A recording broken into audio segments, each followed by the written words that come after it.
Monopotassium phosphate, sodium chloride, these are two of the ions that are found in Gatorade, which we commonly drink, also Powerade. So today we're going to be talking about how do you know what the charge of these ions are just by looking at the periodic table or memorization. And we're going to be talking about how to write formulas and name formulas that are of ionic compounds, and those were both examples of ionic compounds. So let's get right to it here. So first off, let's talk about quickly what an ion is. An ion is going to be any atom that gains or loses electrons. We'll be talking more in the future about why atoms gain or why they lose electrons. But suffice to say, it comes to stability and the want. We say want, they don't really want. It's stable to be or to have an electron configuration of a noble gas, and that's really what atoms are trying to achieve, we should say. Couple different things we can happen. We talked about this in regular chem. We can have a cation. This is going to be a metal ion. Typically metal ions are ions that lose electrons to gain stability to become like noble gases. These guys are going to have positive charges. Anions. Anions are those nonmetals. Anions gain electrons. Remember, electrons are negative, and if you gain negative particles, you are going to have an overall negative charge. So cations are metals, losing electrons, positive charge. Anions are nonmetals, gain electrons, negative charge. Now, we can predict a lot about the periodic table just by positioning. And so let's talk about this alkali metal group here, group 1A. Remember from general chemistry, these are metals that are going to lose one electron, and they're going to form a 1+ charge. So when lithium loses one of its electrons, it now has 2 electrons. We would say lithium has a 1+ charge. Still going to have 3 protons, but it's only going to have 2 electrons, so it's going to have an overall 1+ charge. Alkaline earth metals are going to have a 2+ charge. These guys are going to have a loss of 2 electrons. So when magnesium loses 2 electrons, it now has only 10 electrons, and it's going to be a magnesium 2+. It'll now have an electron configuration like neon over here on the other side of the periodic table. It will not be neon. It will just have an electron configuration similar to neon. Jumping over the transition metals right now, because those guys we're going to deal with them later. We're going to have boron, aluminum, in some cases gallium, and some of these other ones down below there are going to form 3+ charges. They're going to lose 3 electrons. Carbon is not going to play this game. Carbon shares electrons, and so carbon is not going to form a charge. Some of the atoms below carbon will form charges, and some of them will form multiple charges like transition metals. We'll get to that later. Then we flip the things around. Everything flips around now. Now we start gaining electrons. Nitrogen will gain 3 electrons. So when nitrogen forms an ion, nitrogen is N3-. It has now 10 electrons. It also has an electron configuration like neon. We'll talk about electron configurations in the coming days. Oxygen is going to gain 2 electrons, so it's going to form a 2- charge. Also, so that can be like neon. And fluorine is going to form a 1- charge. And actually that goes to for everybody below them for the most part. Those halogen group, they're all going to form a 1- charge. So if we said, okay, bromine is going to be 1-, iodide is going to be 1-, chloride 1- as well. Everybody below oxygen behaves the same way for the most part. So, and then obviously the noble gases, these guys are not going to form charges. Now you just need to commit this to memory. You need to know at a glance what charge any atom forms on the periodic table if they're a group 1A, 2A, 3A through 7A element. We'll get to the transition metals soon though. Just commit it to memory. You have to know that, for example, if I just ask you, on a test like on the first day of school, what's the charge of sulfide? And you would say, of course, it's a 2- because it's right below oxygen. Everybody in this group forms a 2- charge. Or if I said, what's the charge of strontium over here on the alkaline earth metals, you'd say, well, it's a 2+ charge. It's going to lose 2 electrons. It will now have 36 electrons, and we would write the formula Sr2+. Okay, and just a note, we write the number for ions first with a plus afterwards. You might see things written like this, like a potassium, just a plus, that just means a 1+. Or let's see over here on the other side, we might see a Cl just written as a minus, means 1-, but we don't write, let's say oxygen, which is a 2- charge, we don't write that as a -2. It means something different in chemistry, and we'll get to that a little bit later. Let's scroll down here and see what's going on. Okay, so here's a question that you might see pop up on a quiz or a worksheet or a test, or you never know. How many electrons does the potassium ion have? How many electrons does the potassium ion? Now, potassium is located, let's kind of scroll up here. Potassium is located right here on the periodic table. A neutral atom of potassium would have 19 electrons, but potassium ions lose 1 electron, so it would have 18 electrons, and that's what makes it a potassium ion. Talk real quickly about naming ions. For ions in group 1A, 2A, 3A, those metals, they're real easy. It's just the name of the metal. You know, this is just the sodium ion. Easy as that. Namium ions in group 5A, 6A, 7A, if we remember for general chemistry, we're going to drop the ending and add the IDE suffix. So, for example, this would be the nitrogen atom forming an ion. We would call it nitride with that IDE ending. We drop the ogen of the nitrogen. Okay. Now we can take that idea and we can take these two atoms, and when we have a metal ion plus a non-metal ion, or a cation and an anion, we can say we're going to form an ionic bond formed due to electrostatic attraction, opposite charges. An ionic bond is formed in a metal plus a non-metal. And so if we're going to write compounds, we call them ionic compounds. We can write names or formulas depending on what we're given here. So let's jump over here and see what we've got.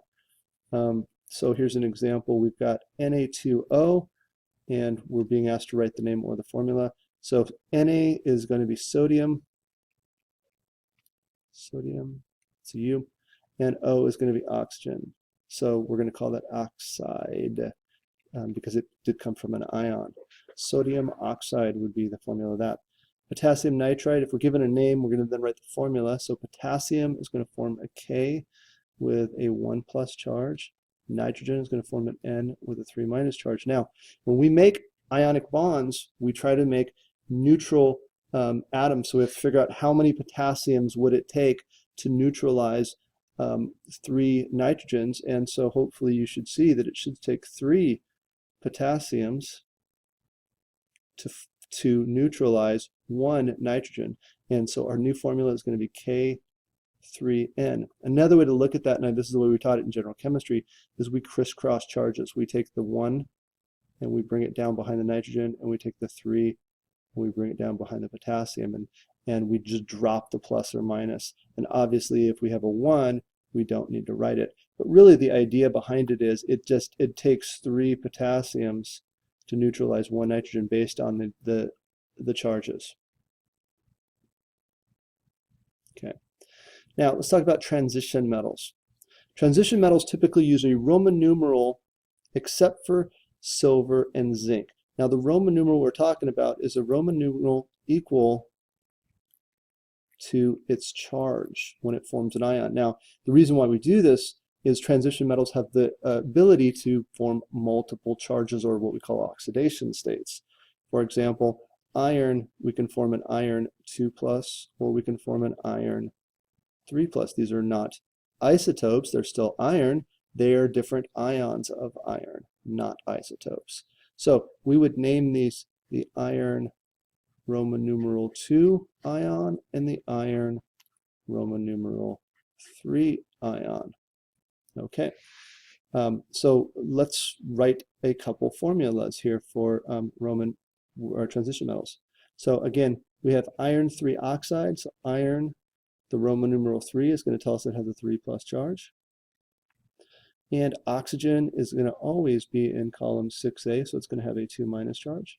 And so we're going to crisscross those charges, take the 2, bring it down, Fe2, and take the 3 and bring it down, O3. And that would be our formula for iron 3 oxide. Next one we have is lead Roman numeral 4 sulfide. So Pb is the symbol for lead on the periodic table. The Roman numeral tells us that it has a 4+ charge. Then we're gonna react it with sulfur, sulfide, S. Sulfur is in column 2, or excuse me, 6A, so it has a 2 minus charge. We're going to crisscross those charges, and so we get Pb2S4. Now, in this case, we want to have our lowest whole number ratios in our formulas. So what we're going to do is we're going to go ahead and divide both those numbers by 2. And so this is still going to be the lead Roman numeral 4 sulfide, even though there's no 4 there, because that Roman numeral 4 does come from the original charge, which is way over there, of 4. Okay, so that's a tricky one. Now, next one we're going to talk about is polyatomic ions, a very important part of chemistry. There's about 42 polyatomic ions that you will need to commit to memory, both the name of the ion and the formula of the ion. And I'll give you some tricks later on how to memorize those all by the second day of school, because you have a test on polyatomics as well. So let's jump over to the golden sheet of nomenclature and take a look at some of these polyatomic ions. Okay, so here's our golden sheet of nomenclature. Up at the top, we have the symbol and charges for our monatomic ions, those single ions, and those are just some real common ions that we have. You should be able to predict most of these charges based on their positioning on the periodic table. Note that there are a couple on here that are important to note. The very first column over here, we have the silver ion. It's on the first column, about 5 or 6 down. It's a 1+. Now, that is a transition metal that we do not need to use a Roman numeral for, because it only forms a 1+ charge. Then in the second column here in the center, we have the zinc ion, Zn, 2+, also a transition metal, but we don't need to use a Roman numeral with that guy, because once again, it only forms a 2+. Those are two you also need to commit to memory. Zinc and silver come up a lot, especially when we get into electrochemistry. Now, down below this, we have our polyatomics that you will need to commit to memory. What I mean by memory is you have to memorize. If I give you ammonium, you should know it's NH4 1+ or NH4+. You have to know it both ways. If I give you NO3 1-, you have to know that's nitrate. So however you want to memorize these, make flashcards, use something like Quizlet. Any of those things are fine. You just have to have them memorized by the second day of school, and there's 42 of them to take a look at. Okay, so I'm linking this sheet through in Google Classroom so that you can use it as well. Okay, so let's take a look at how we write formulas for polyatomics. The first example was we have calcium carbonate, and we talked about this in general chemistry as well. So calcium, we write calcium as the symbol. It's in column 2A. It's a alkaline earth metal, so it's going to be a 2+ charge. Carbonate, typically 8s or ites are going to be a tip-off that we have a polyatomic that we're dealing with, multiple atoms bonded together, carrying a charge. And so this is on our golden sheet of nomenclature, but you probably already memorized it, hopefully, right? Nod your head up and down, yeah. CO3 2-. Once again, we're going to crisscross charges. In this case, we have equal charges, so they crisscross and they reduce down, and so we get CaCO3. Just like that is our correct formula of calcium carbonate. Main component in things like sidewalk chalk, if you have little brothers and sisters, or maybe you remember playing with sidewalk chalk when you were younger. The next one is CrOH3. We'll talk about these parentheses here in a moment, but let's name this guy. Cr is chromium, and if you look on the periodic table, chromium falls directly in the positioning of being a transition metal, and it's not silver or zinc, so it requires a Roman numeral, figured out in a second. OH is a polyatomic. It's more than one atom bonded together holding a charge, and so this is hydroxide. And if we look on the golden sheet of nomenclature, we find out that hydroxide is OH1- as a charge. So what we have to do is we have to figure out what's chromium. And if you have a 1- charge and you crisscross that down here, then this 3 must have come from the chromium. So this means that chromium is a 3+ charge. So this becomes Roman numeral 3. Chromium 3 hydroxide is the correct name for that, that formula. Now, did mention a little bit about parentheses within a formula. Let's give you a good example of when we do use parentheses and when we do not use parentheses. Here, let's say we're doing something like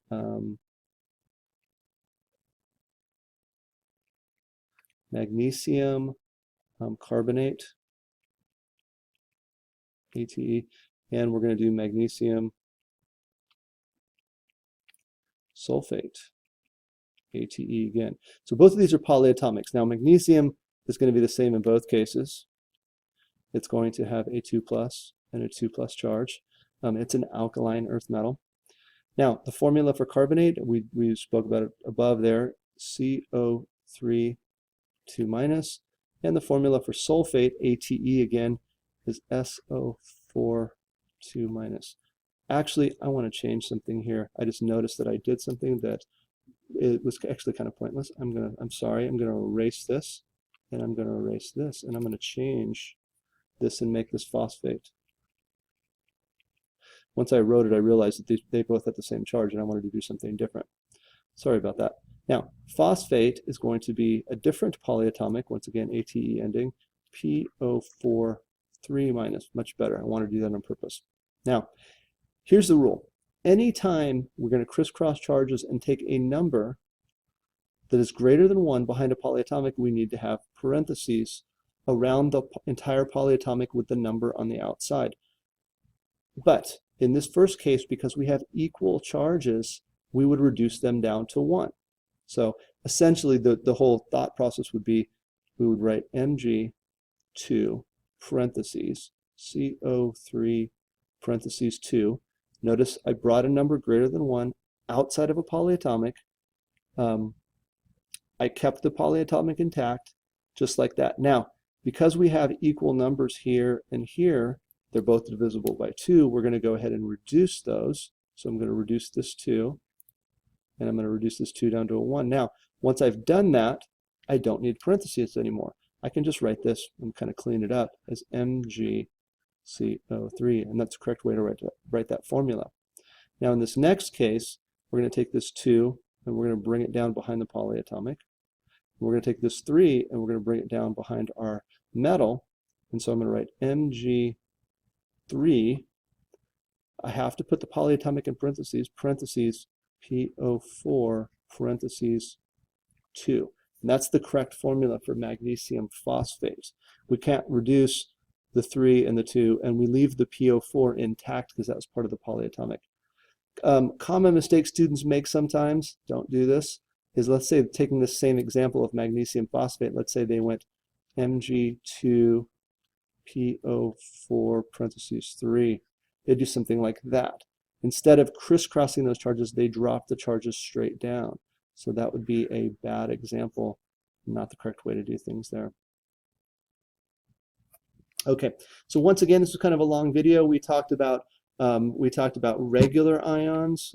I say regular, group 1A, 2A, and 3A, and 5A, 6A, and 7A. We talked about transition metals, which we have to use a Roman numeral to equal the charge, with the exception of silver, which is always a 1+, and zinc, which is always a 2+. Commit those two to memory. And then we talked about polyatomics, which are multiple atoms bonded together, everybody carrying a charge, and there's 42 of them, and you have to memorize them for the second day of school. So you have the next 2 months to memorize them. If you did, like, let's say, a couple a day, you'd be fine. Not a problem, right? Don't wait till the last minute, the Sunday night before school starts, because it's going to be overwhelming. Alrighty? That's the end of the video.